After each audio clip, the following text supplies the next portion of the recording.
Hi everyone and welcome to another episode of Chow with Lau, and today I'm bringing to you another Chinese restaurant classic, orange chicken. Let's do this. This is a real crowd pleaser recipe. If you've got a sweet tooth like me, you're absolutely gonna love it. Your kids are definitely gonna love it. That sweet orangey sauce on those crispy pieces of chicken. It absolutely works for everybody who likes that kind of thing. Now, some people would turn around and say it isn't authentically Chinese. Well, to them, I always say, well, it's made in Chinese restaurants, it's made in Chinese takeaways. If it's good enough for them and people like it, that's good enough for me, should be good enough for you. One thing it definitely isn't though, is one of your 5 a day. Just because it's got a bit of orange in it does not make it a healthy salad. As with most of my recipes, everything in moderation, guys. But as the saying goes, a little bit of what you fancy does you good. Okay, so I'm using chicken breast fillets for this recipe, and the first thing I'm going to do is trim off the little fatty bits, the membrane, because obviously we don't really want to be eating that.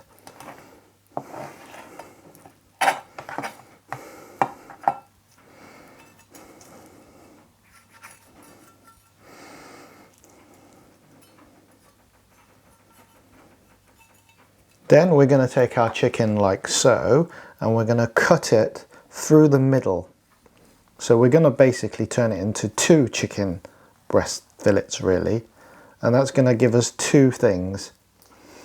It's going to make the chicken go further because obviously we've got 2 nice pieces rather than 1 big massive piece. And also because we are effectively thinning the chicken out, it's going to fry a lot quicker, so we're not going to have that risk of burning the outside and with the middle of the chicken still raw. That will help us immensely. So we've got 2 pieces. I'm doing this to 2 chicken breast fillets, so we're going to end up with 4 pieces altogether. So for the chicken, I'm going for a fairly standard Chinese marinade. 1 tablespoon of light soy sauce for that little bit of saltiness. About half a tablespoon of sesame oil, just to give it a little bit of depth of flavour, and a teaspoon of sugar to enhance the natural sweetness of the chicken. Now you can use a spoon or something, but I'm just going to go in with my hands and give it a good massage. Obviously make sure if you're going to do this to wash your hands thoroughly afterwards.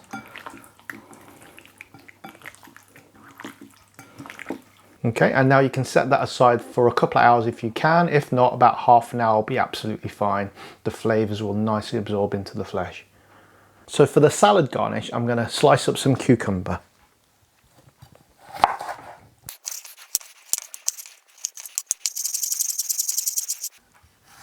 And some nice firm tomato. I'm going to cut it into quarter shapes, but thinner than quarters. You can tell I was bad at maths. So I'm keeping my salad garnish really simple. I'm just using cucumber and tomato.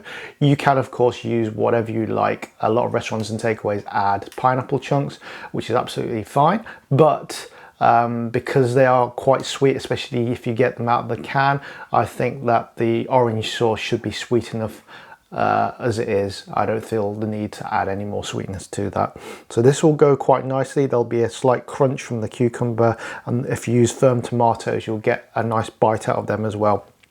And that'll go perfectly with our crispy chicken and our orange sauce.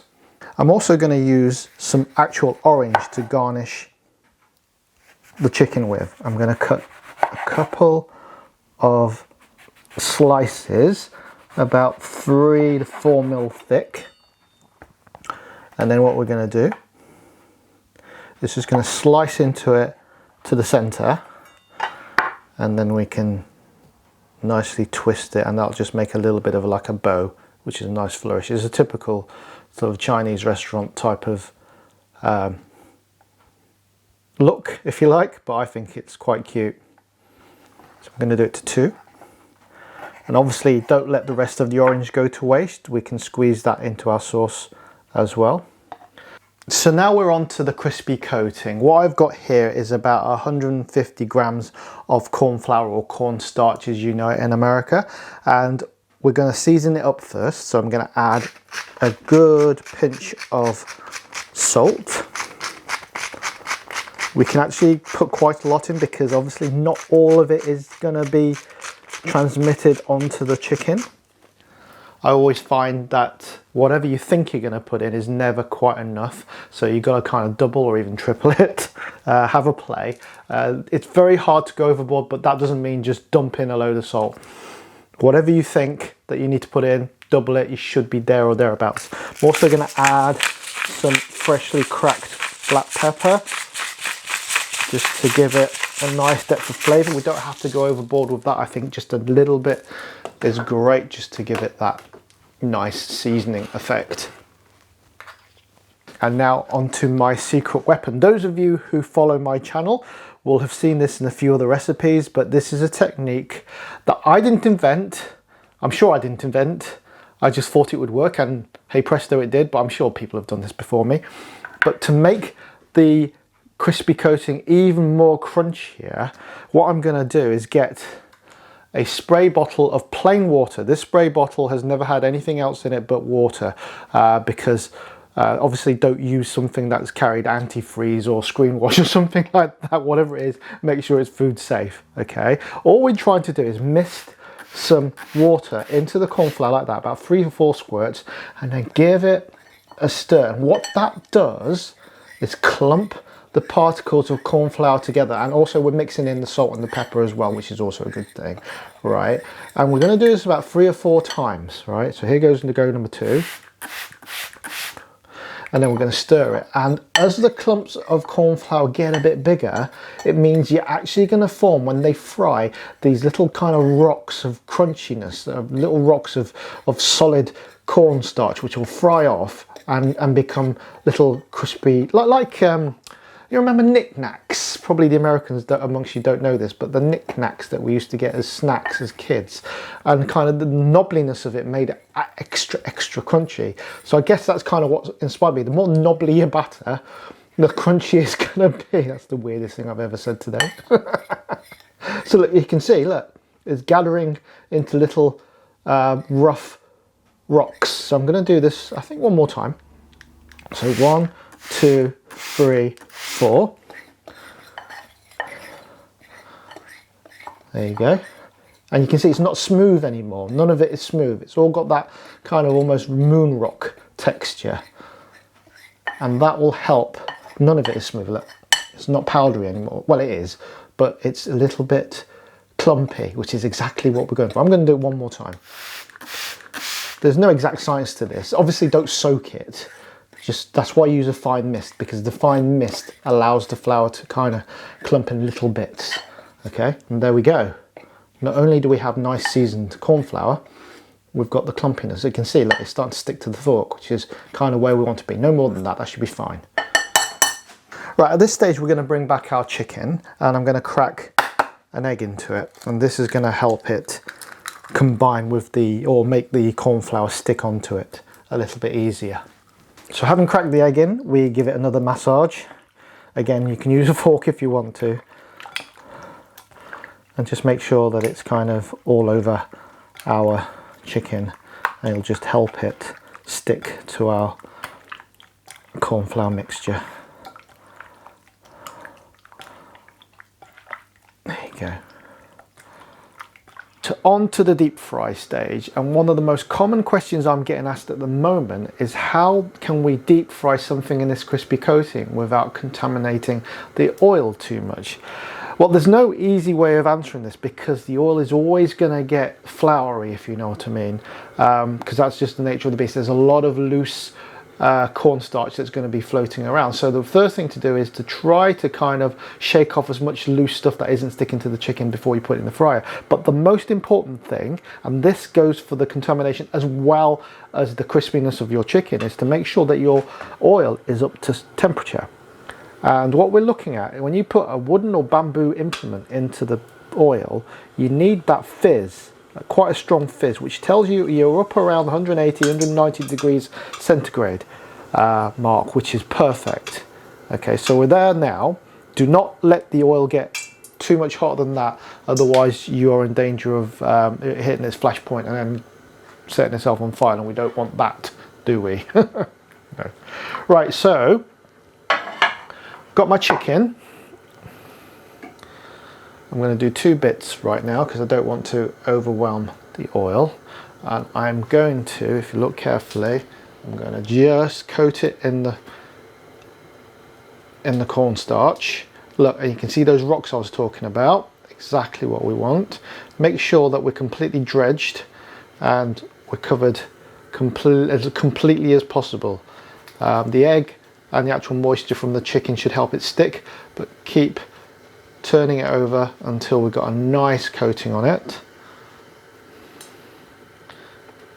Nice coverage. Okay, and now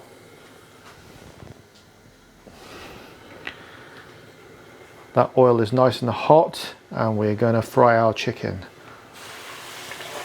There you go. 1 piece,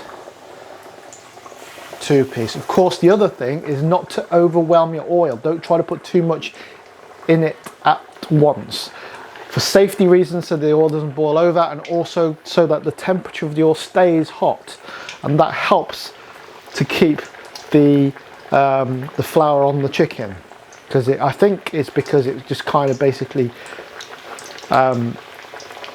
sets it on the chicken really quickly before it has a chance to kind of dissolve into the oil. If you have a cooler oil, it will start to all go dusty and milky, the oil, and you don't want that. That's when the contamination is higher.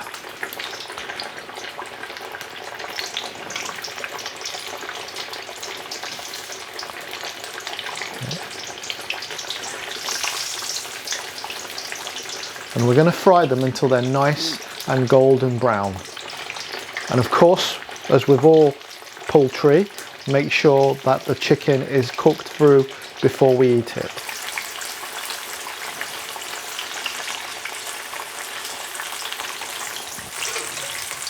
There you go, guys, done. Check out the knobbly crunchiness. Trademark. Going to set that aside, and now it's time to make our orange sauce. Right, everybody, on to the all-important orange sauce. I've got 300 ml of orange juice here. We're going to get that nice and heated up. Whilst we're heating that up, I'm going to put in a pinch of 5-spice powder, just a tiny bit, not a lot. I just want to add a little bit of warmth to this sauce. That will give it, you know, a little bit of a Chinese flavor rather than just a pure sort of. I don't want you to think you're having an orange ice lolly on chicken, if you know what I mean. I want to give it a little bit of depth and flavor. And 5-spice will give you that, just a little bit of warmth from all the ingredients. I'm actually going to get the rest of the orange that we didn't use. I'm going to squeeze that in because, well, why not? We don't want to waste it, do we?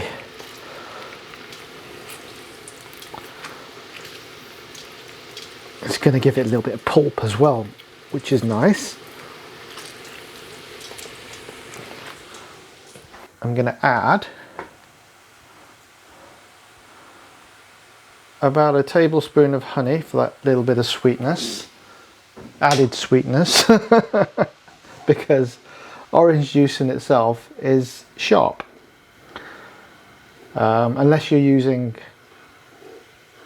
the concentrated, really sweet oranges. I'm using fresh, which is going to be a little less sweet. And finally, we can add a little bit of cornflour slurry, bit of cornflour, cornstarch, same thing, mixed with water. Just add a little bit of that until we get it to the right consistency. This only happens when you boil it, so get it into a rolling boil first, just a nice simmery boil, and then add your cornflour slurry, and then get it to the right thickness. I like it not too thick, but enough to kind of coat our chicken. Raise the heat a little bit more. We should be getting there. There we go. There you go, starting to thicken up nicely now. Tiny bit more. Okay, that was about half a tablespoon of corn flour in all, I guesstimate, and there we go.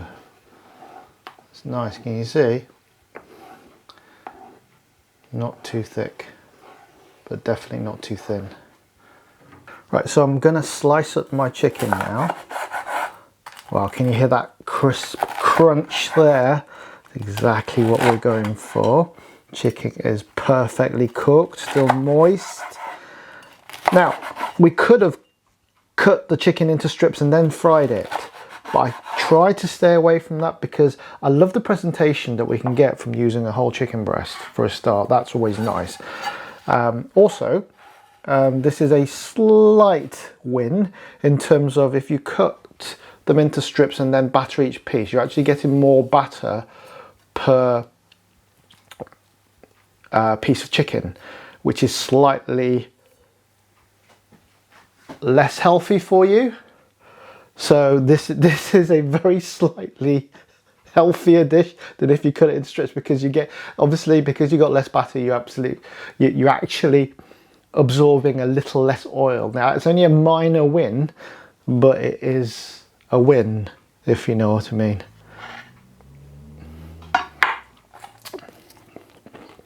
Wow, that's crispy. So we're serving this on the cucumber and tomato, and we would be eating it with rice of some description. I would always eat this with boiled rice, but you can choose whatever sort of side dish you would like. So here comes the orange sauce. Look at that. That is rather nice, isn't it? Here we are again, guys. Moment of truth. Right, let's see if this crunchy method that I do works. I think you can hear it for yourself, guys.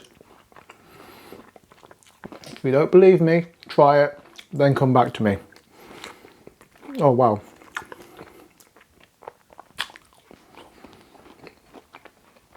I'm gonna forget to talk in a minute.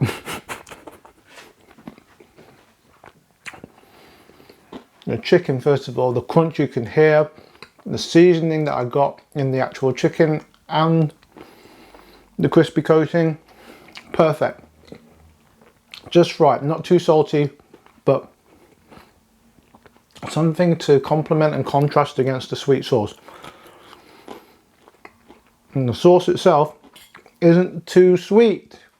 And that 5 spice just gives it that little bit of warmth that I talked about. It really does give it that depth, and it makes it a little bit more kind of grown up, if you know what I mean. It's delicious, really, really tasty.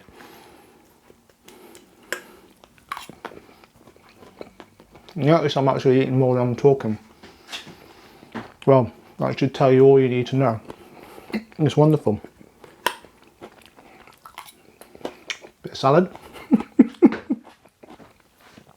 It balances it out nicely. This is the way that a lot of restaurants and takeaways serve it. Tomatoes, cucumbers, maybe a couple of chunks of pineapple. It works. If it ain't broke, don't fix it. We can go fancy, we can get really sophisticated if you like, but basically this works. It's very nice, that's all I care about. I don't do food snobbery. If it tastes good, it is good, guys. That's all you need to know. Don't get into it. Is it really Chinese? Is it Western? Don't care. If it tastes good and it's sold in Chinese restaurants, for all I care, it's Chinese, right? Chinese guy probably invented it, like I said before, Chinese food. You can argue with me if you like. That's fine. Give your point. In fact, give your point of view if you have any other points of view, or if you agree with me, or if you disagree with me. It's all good. It's all good. If we keep it civil and nice, put across your point of view. That's all good, and I will reply. Maybe I'll learn something. Always happy to learn. It's all good. Right, guys. Really hope you make this one. This one is a banger, as they say, and Your friends, especially your children, will thank you for it. It's great and so easy, really, really easy to make. So guys, thank you so much for watching again. And for you who've watched to the end, thank you especially, that really helps. If you haven't, please subscribe. And if you'd like to leave a like on your way out, that would be terrific. And I'll see you in the next one. Take care, guys. Bye.